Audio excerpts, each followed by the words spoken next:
Hello students, आज हम class 10 का टॉपिक पढ़ेंगे similarity. Topic name is similarity. तो सिमिलरिटी आपका है क्या, बेसिकली वो देखते हैं अपन। तो सबसे पहली मैं बात जो कर रहा हूं आपकी सिमिलरिटी की, तो सिमिलरिटी मतलब दो फिगर की हम बात कर रहे हैं, ज्योमेट्रिक फिगर जो एक दूसरे को देखने में क्या हो, एक जैसे। जैसे यहाँ पे दो ट्री बने हुए हैं, एक बड़ा ट्री है और एक छोटा, एक बिगर एक स्मॉलर।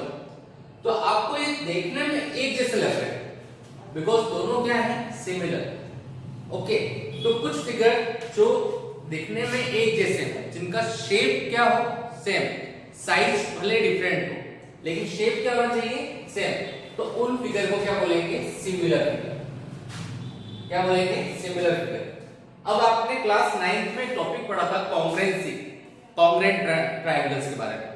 तो टू थिंग्स, जैसे कि एक ट्रायंगल है और दूसरा ट्रायंगल है, एक दूसरे के ऊपर ओवरलैप हो जाता है, एक दूसरे के ऊपर क्या हो जाता है, ओवरलैप। तो इट मींस ओवरलैप अगर वो हो रहे हैं तो वो क्या होंगे, कॉन्ग्रुएंट। अब ये देखिए एक दूसरे के ऊपर ओवरलैप नहीं हो रहा है, तो ये क्या हुआ, सिमिलर। तो हम सिमिलरिटी के बारे में इस चैप्टर में पढ़ेंगे। आज हम इसका इंट्रोडक्शन देख रहे हैं। तो आइए फर्स्ट पेज पे चलते हैं अपन। फर्स्ट क्या है आपका, इंट्रोडक्शन। इंट्रोडक्शन में सबसे पहली मैं बात समझा दूं कि एक बार की बात है, कहानी की फॉर्म में समझाया जरा आपको। एक किंग ने, a king once asked Euclid, Euclid से पूछा। यूक्लिड कौन है, आप सब जानते हैं, ठीक है, एक mathematician. Isn't there an easier way to understand geometry? क्या ज्योमेट्री को समझने का कोई इजीएस्ट वे है या नहीं? तो यूक्लिड ने क्या रिप्लाई दिया, वो समझने लायक है। Euclid replied, there is no road way to geometry। कहने का मतलब ये कि ज्योमेट्री को समझने के लिए कोई रॉयल मतलब कोई आसान तरीका, कोई अच्छा तरीका नहीं है। अच्छा कहने मतलब अच्छा तरीका तो है लेकिन कोई रॉयल इजी वे में नहीं समझ सकते। Everyone has to think for himself when studying। कहने का मतलब ये ज्योमेट्री का कोई भी पार्ट अगर पढ़ रहे हो तो टीचर इजीली आपको नहीं समझा सकता। टीचर के साथ आपको जो टीचर समझाना चाह रहा है वो आपको सोचना होगा, मतलब थिंक करना होगा माइंड में। मींस इस चैप्टर के बाद स्टार्ट करने से पहले एक चीज क्लियर कर दूं कि ये चैप्टर जो है आपको बहुत ध्यान से पढ़ना है, बहुत इंपॉर्टेंट है। ओके, अब हम चलते हैं नेक्स्ट क्या है वो आपका,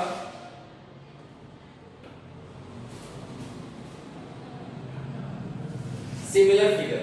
हम बात कर रहे हैं किसकी, सिमिलर फिगर। तो अभी मैंने एक बार बेसिकली समझाया था क्या सिमिलर फिगर होता है। Two geometric figures having same shape and same size are congruent। क्या होता है, congruent to each other। but two geometric figure having same shape are called similar।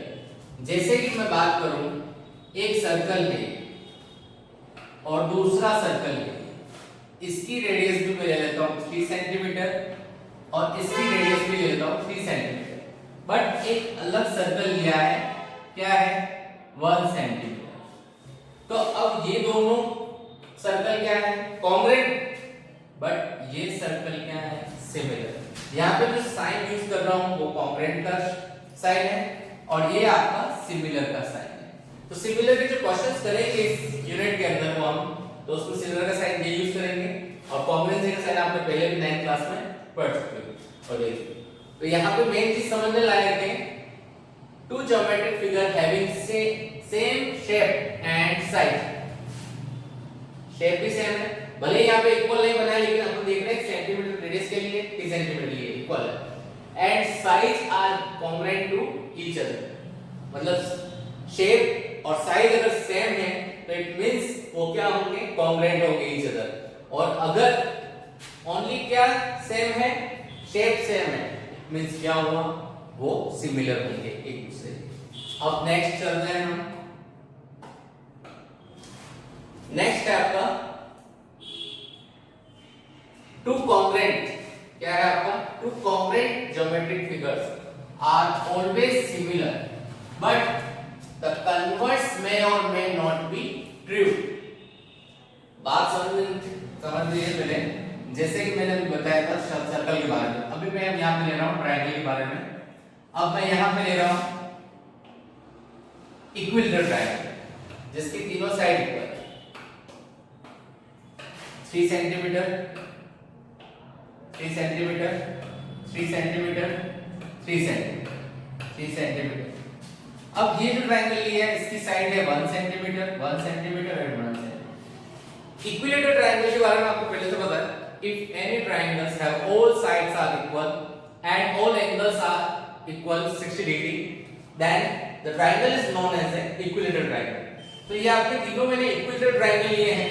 Equilateral triangle की बात करूं मैं तो अब देखिए इन दोनों की अगर आप कंपैरिजन करोगे तो दोनों ट्रिपल एस रूल से क्या आएंगे, कॉन्ग्रुएंट। तो ये दोनों क्या होंगे आपके दोनों कॉन्ग्रुएंट, बट इन दोनों का कंपैरिजन आपस से करोगे तो क्या आएंगे, ये सिमिलर, मतलब ये इसके सिमिलर है। बट अब यहां पे क्या समझ जा रहा है, टू कॉन्ग्रुएंट ज्योमेट्रिक फिगर। अब ये दोनों कॉन्ग्रुएंट है मतलब ये सिमिलर भी है।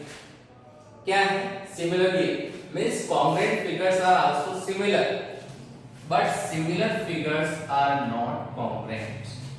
बात समझ में आई आपके, क्या कहना चाह रहा है, if two things are congruent it means we can say that they are similar to each other, but if two things are similar then we can't say that they are congruent or not। अगर दो things similar हैं it means अगर उनको congruent कहना है तो आपको prove करना होगा, लेकिन टू थिंग्स जैसे कि यहाँ पे दो ट्रायंगल है वो कॉन्ग्रुएंट है तो आपको सिमिलर प्रूव करने की रिक्वायरमेंट नहीं है, वो ऑलरेडी क्या है, सिमिलर।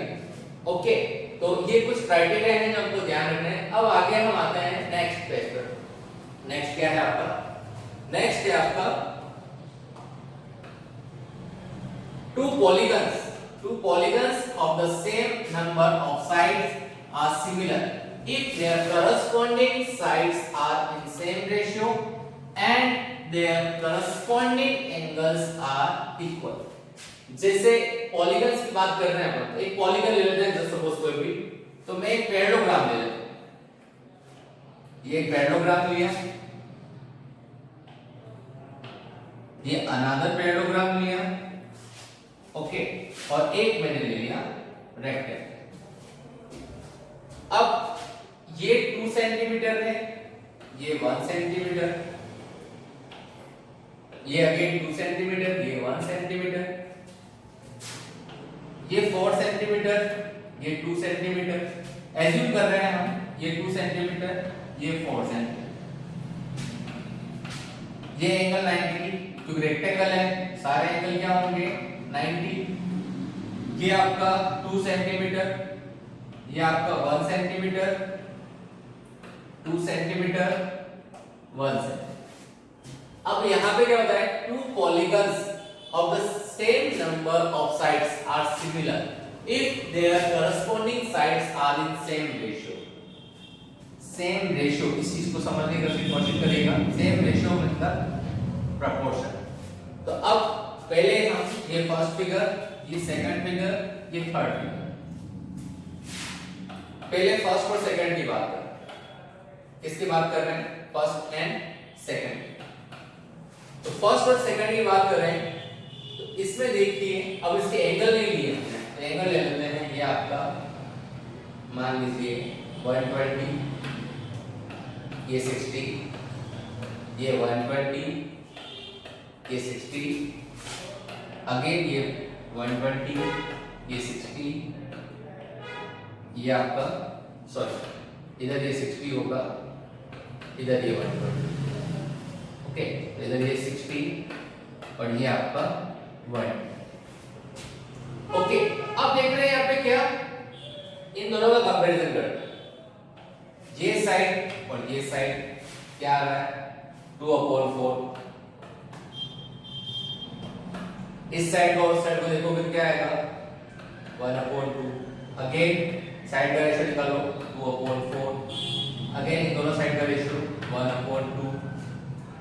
सबको कैंसिल आउट करोगे तो क्या आएगा, इक्वल। क्या है 1/2, मतलब जितनी भी दोनों की साइड्स हैं वो करस्पॉन्डिंग साइड क्या आ रही है इन सेम रेशियो मतलब प्रोपोर्शनल में, and their corresponding angles are equal, 120 120 के इक्वल, 60 60 के इक्वल, 60 60 के इक्वल, 120 120 के इक्वल।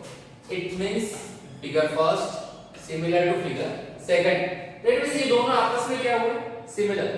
बट अगर हम फर्स्ट का कंपैरिजन किससे करें थर्ड से, तो यहाँ पे साइड्स तो सेम आ रही है बट एंगल्स इक्वल नहीं है, साइड्स का रेशियो सेम आएगा, देखो 2/2 1 1/1 1 2/2 1 1/1 1, बट एंगल्स इसमें 120 इसमें 90 इसमें 60 इसमें 90 इसमें 60 इसमें 90 अगेन इसमें 120 इसमें अगेन 90। इट मींस ये दोनों एक दूसरे के सिमिलर नहीं हो सकते, तो इट मींस क्या होगा 1 not similar to 2, sorry 1 not similar to 3, ठीक है सिमिलर नहीं। इसी तरह से आप इसका और इसका कंपैरिजन करेंगे तो भी क्या आएगा 2, यहाँ लिखा हुआ 1 2 not similar to 3।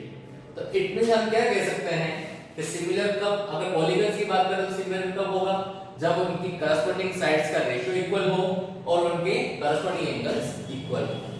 अब नेक्स्ट चलते हैं हम,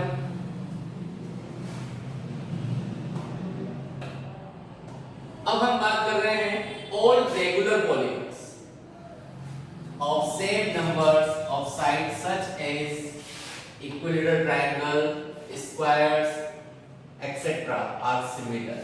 ये कुछ कंडीशंस हैं, कुछ पॉलीगन्स रेगुलर पॉलीगन्स, इसकी बात करेंगे याद रखें regular polygon. Regular polygon means जिनकी सारी साइड्स क्या होती है इक्वल और एंगल्स भी क्या होंगे इक्वल।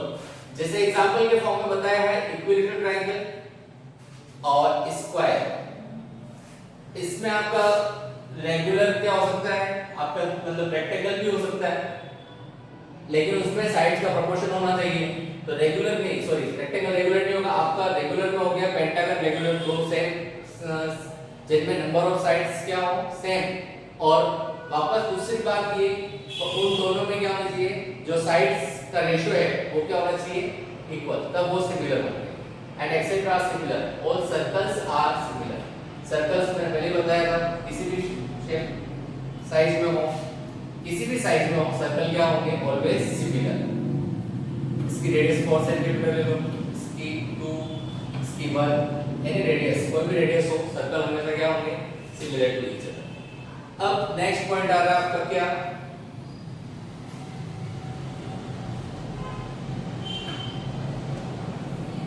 सिमिलर फिगर्स में एक और देखिए in some cases we can easily notice that two geometric figures are not similar. कुछ में डायरेक्ट देख सकते हैं जैसे कि एक सर्कल और एक रेक्टेंगल बनाया डायरेक्ट आप बोल सकते हो ये सिमिलर नहीं है, बट कुछ में आपको क्या करना पड़ता है example a triangle and a rectangle can never be similar, example the factors in case we are given two triangles they may appear to be similar but actually they may not be similar, so we need some criteria to determine the similarity of two geometric figures। कहने का मतलब ये जैसे कि आपको ये triangle दे दिया, इसी के सामने आपको इस टाइप का एक और ट्रायंगल दे दिया, हो सकता है इसमें ये 60 डिग्री हो और इसमें ये 50 हो, इसमें ये 40 इसमें 70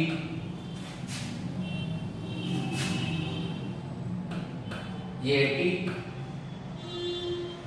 इसमें आपका एक आइडिया के लिए बनाया है, जरूरी नहीं सेम बने ऐसा, तो एंगल अलग अलग दिखने में हो सकता है आपको एक जैसा लगे, लेकिन आपको ट्रायंगल के लिए प्रूव करना पड़ेगा वो सिमिलर है या नहीं। इसके क्राइटेरिया के बारे में हम नेक्स्ट वीडियो में देखेंगे क्या क्या क्राइटेरिया है, आज ओनली हम इंट्रोडक्शन देख रहे हैं तो इसको समझने की कोशिश करिएगा।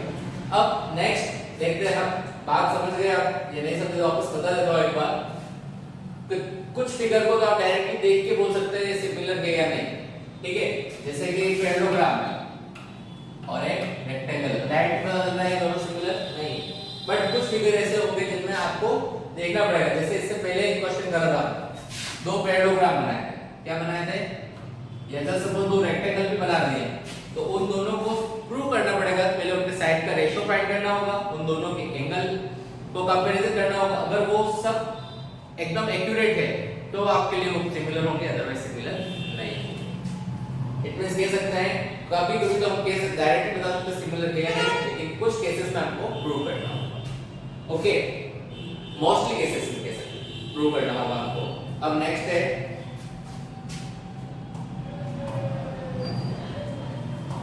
आपका कॉन्ग्रुएंट फिगर के बारे में कुछ बता रहा हूं मैं आपको।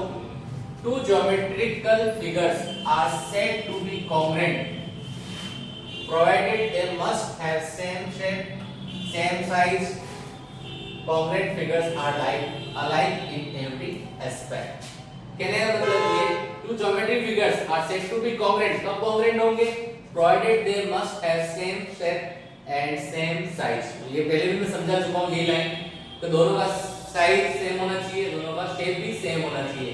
Congruent figure are alike in every aspect. जैसे कि कुछ एग्जांपल्स दे रखे हैं, two squares of the same length, okay, two circles of the same radius, two rectangles of the same dimensions, dimension बिल्कुल सेम है, two wings of a pen, pen की wings जो होती है वो दोनों एक दूसरे से सिमिलर होती हैं, congruent होती हैं, two equilateral triangles of same length are also congruent। ये कुछ congruent के बारे में बताया ताकि आपको थोड़ा डिफरेंस पता चल जाए congruent और similarity में क्या डिफरेंस है। अब नेक्स्ट, और पहले बता चुका हूं कॉन्ग्रुएंट जो होंगे वो सिमिलर भी होंगे, बट जो सिमिलर है वो कॉन्ग्रुएंट हो या ना हो जरूरी नहीं।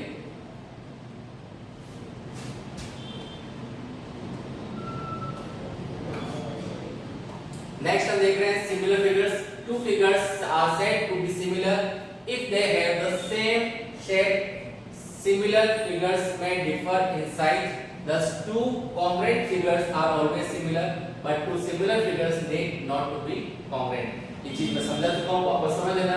two figures are said to be similar, दो फिगर्स सिमिलर होंगे if they have the same shape, अगर उनका शेप सेम है।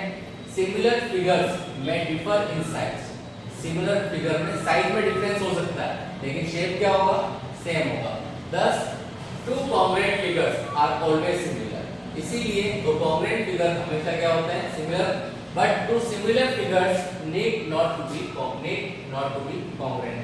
मतलब सिमिलर फिगर जरूरी नहीं congruent हो, लेकिन congruent फिगर हमेशा सिमिलर होंगे। You use the symbol, ये मैं पहले ही समझा चुका हूँ, हमको सिमिलरिटी के लिए यूज करना होगा to indicate the similarity of figures। अब हम देख रहे हैं theorem 11.1, basic proportionality theorem, Thales theorem, जिसको दूसरा नाम क्या है, थेल्स थ्योरम। अब इसमें थ्योरम को अपन प्रूव करना है। एग्जाम में एक क्वेश्चन आता है 6 मार्क्स का, ओके, बोर्ड में, तो ये आप ध्यान रखिएगा, मोस्ट इंपोर्टेंट क्वेश्चन है। तो क्वेश्चन कैसे बनता है, prove that if a line is drawn parallel to the one side of triangle intersecting the other two sides, then the other two sides are divided in the same ratio। Question क्या कहना चाह रहा है वो सबसे पहले देखते हैं। तो हम सबसे पहले सॉल्व करना स्टार्ट करते हैं। Given let a triangle ABC, हमने एक ट्रायंगल लिया ABC। अब क्वेश्चन क्या बोल रहा है, a line is drawn parallel to one side के पैरेलल एक लाइन ड्रॉ करेंगे, मतलब वो लाइन हो गई DE, in which DE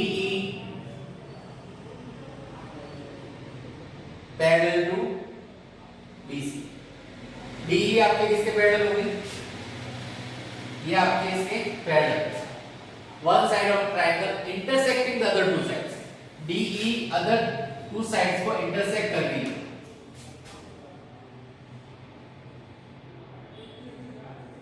and DE intersect AB and AC at point D and E respectively। Okay, अब नेक्स्ट क्या बोला है, intersecting the other two sides, then the other two sides are divided in the same ratio। To prove are divided in the same ratio. दो sides divide होगी DE से, AD, BD, AE, EC means कहने का मतलब इसका और इसका ratio and इसका और इसका रेशियो इक्वल है, ये प्रूव करना है। इट मींस प्रूव क्या करना रहा हमको, AD upon BD equals AE upon EC, ये आपको प्रूव है। ओके, देन आफ्टर हम बात करें कंस्ट्रक्शन करना होगा इस क्वेश्चन में कुछ, तो कंस्ट्रक्शन की बात करूंगा तो कंस्ट्रक्शन सबसे पहले क्या कर रहे हैं हम, DG perpendicular to AC, draw DG perpendicular to AC and EF perpendicular to AB। ये दो हमने परपेंडिकुलर ड्रॉ कर दिए एंड ज्वाइन कर रहे हैं B to C and B to E। Complete, ये हमारा गिवन हो गया, टू प्रूव हो गया कंस्ट्रक्शन। अब इसको करेंगे कैसे, वो मेन चीज है। तो सबसे पहले हम प्रूफ करना स्टार्ट कर रहे हैं। तो सबसे पहले आपको रिक्वायर्ड क्या है, AD। तो AD से आप देखिए जिसमें परपेंडिकुलर आ रहा है वो ट्रायंगल ले लीजिए। ये ट्रायंगल हम ले रहे हैं, ध्यान से देखिएगा। जैसे कि सबसे पहले मैं जो ट्रायंगल ले रहा हूं आपका,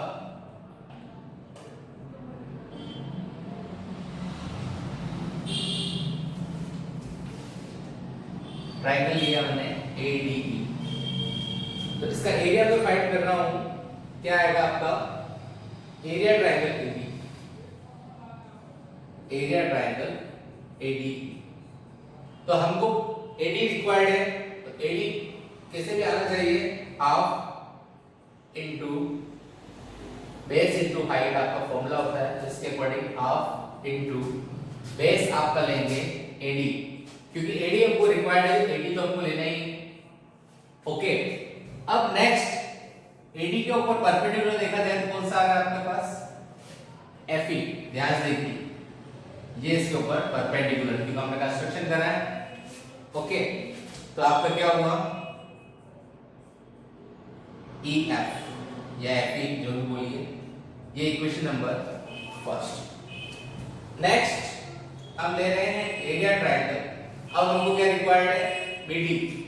तो BD कौन सा ट्रायंगल में आ रहा है वो देख लीजिए आप ध्यान से, कलर अलग ले लेते हैं ना।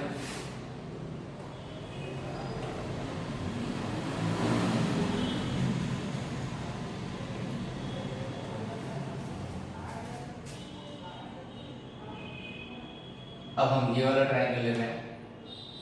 उससे पहले आपको एक चीज क्लियर कर दूं, अगर आपके पास ऑब्ट्यूज एंगल ट्रायंगल होता है तो उसमें कभी भी परपेंडिकुलर फाइंड करना, मतलब हाइट फाइंड करनी है, तो उसकी एक साइड को एक्सटेंड करके फाइंड करेगा। इसी तरह से इस ट्रायंगल की हाइट जो है वो इस ट्रायंगल को आगे प्रोड्यूस करा, तो इसकी हाइट कौन सी हुई, E। इट मींस इसकी भी हाइट क्या होगी, EF। तो एरिया ट्रायंगल BDE अगर हम फाइंड करेंगे हाफ इनटू बेस, आपका क्या होगा, ध्यान से देखिए, बेस हमको BD लेना ही है। मैंने पहले ही बता चुका हूं, AD BD AE इसके अकॉर्डिंग चलेंगे जो हमको प्रूव करना है। और हाइट क्या हो जाएगी इसकी, मैंने बता चुका हूं डायग्राम में, EF ही होगी। Equation number 7। यहां तक अगर आपको नोट करना है तो आप इसका स्क्रीनशॉट लेकर एक बार रख लीजिए और इसके अकॉर्डिंग नोट करिए। मैं इसके आगे आपको समझा रहा हूं, ध्यान से देखिएगा। तो ये मैं इरेज कर रहा हूं ऊपर से।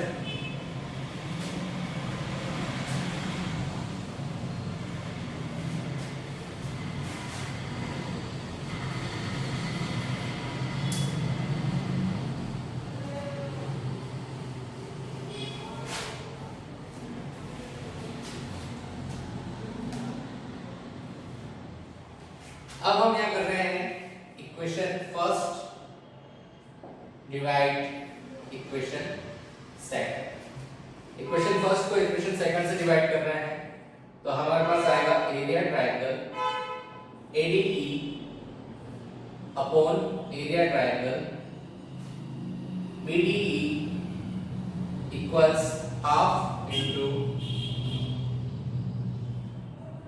AD into EF upon half into BD into EF।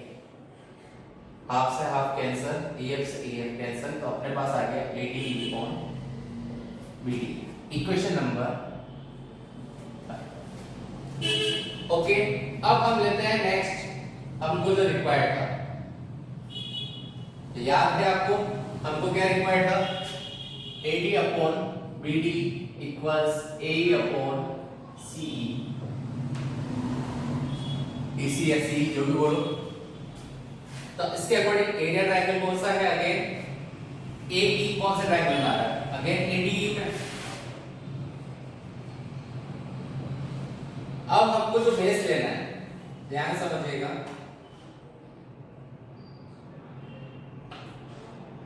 Black नहीं रेड, ठीक है। तो अगेन ये ट्रायंगल लेना है, लेकिन बेस कौन सा लेना है? ये वाला। तो परपेंडिकुलर कौन सा होगा?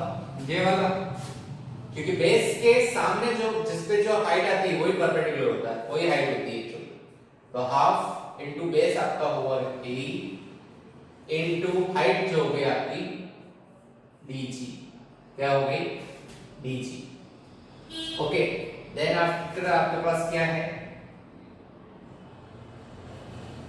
एरिया ट्रायंगल ADE, ये क्वेश्चन आ जाएगा आपके पास 4।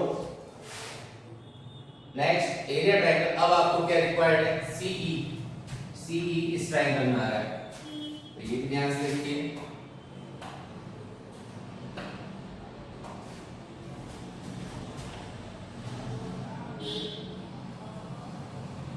ये भी उसी में सेम, इसको आगे प्रोड्यूस करा तो ये इसके ऊपर परपेंडिकुलर। तो इट मींस क्या हुआ? Area triangle CDE equals half into CE into DG। Again equation number 5। अब इक्वेशन 4 डिवाइड इक्वेशन 5, तो इसमें क्या होगा आपका? Area triangle ADE divide area triangle CDE equals half into AE into DG upon half into CE into DG। यहाँ देखें तो half से हाफ कैंसिल, DG से DG cancel, AE upon CE। ये इक्वेशन आ गई आपकी 6। अब देखिए यहाँ पे भी ADE है, यहाँ पे भी ADE, बट CDE और यहाँ पे BDE जो हमको इक्वल आना है AD अपॉन BD और AE अपॉन CE, ये तो आपका यहाँ पे आ चुका है, बट इन दोनों को इक्वल प्रूव करना होगा। तो क्या है रीजन देख लेते हैं अपन। ट्रायंगल ADE, अब आपको क्लास 9 के थ्योरम में जानना होगा। ट्रायंगल BDE, सॉरी कौन सा ट्रायंगल है? Triangle BDE and triangle CDE are on the same base DE and between, नीचे वाला पार्ट में इरेज कर रहा हूं, आपने नोट कर लिया होगा I think so.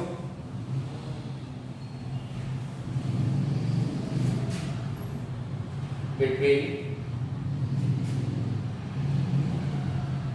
same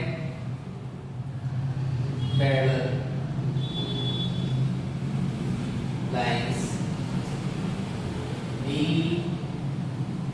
parallel to BC. So area triangle BDE equals area triangle CD। अब क्लास आपने 9th में पढ़ा था, इफ टू ट्रायंगल्स, ये ट्रायंगल और ये ट्रायंगल दोनों सेम बेस और बिटवीन सेम पैरेलल, तो उनका एरिया क्या होता है? इक्वल। ये क्लास 9th की थ्योरम है आपकी। If two triangles are of the same base and between same pedal, then they have equal area. तो it means ये दोनों equal area है.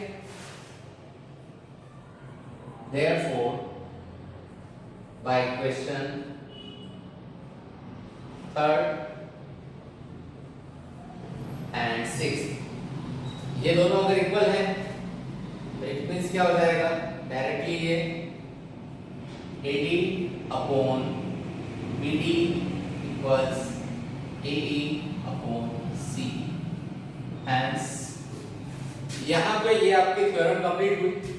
इसी थ्योरम पे बेस्ट हम क्वेश्चन करेंगे आगे एक्सरसाइज में 11.2 में. 11.1 भी है लेकिन वो बेसिक क्वेश्चन है, वो भी हम साथ साथ करेंगे नेक्स्ट, और इसके कुछ एग्जांपल्स भी सॉल्व करेंगे नेक्स्ट वीडियो में. आज के लिए बस इतना ही. Okay, have a nice day.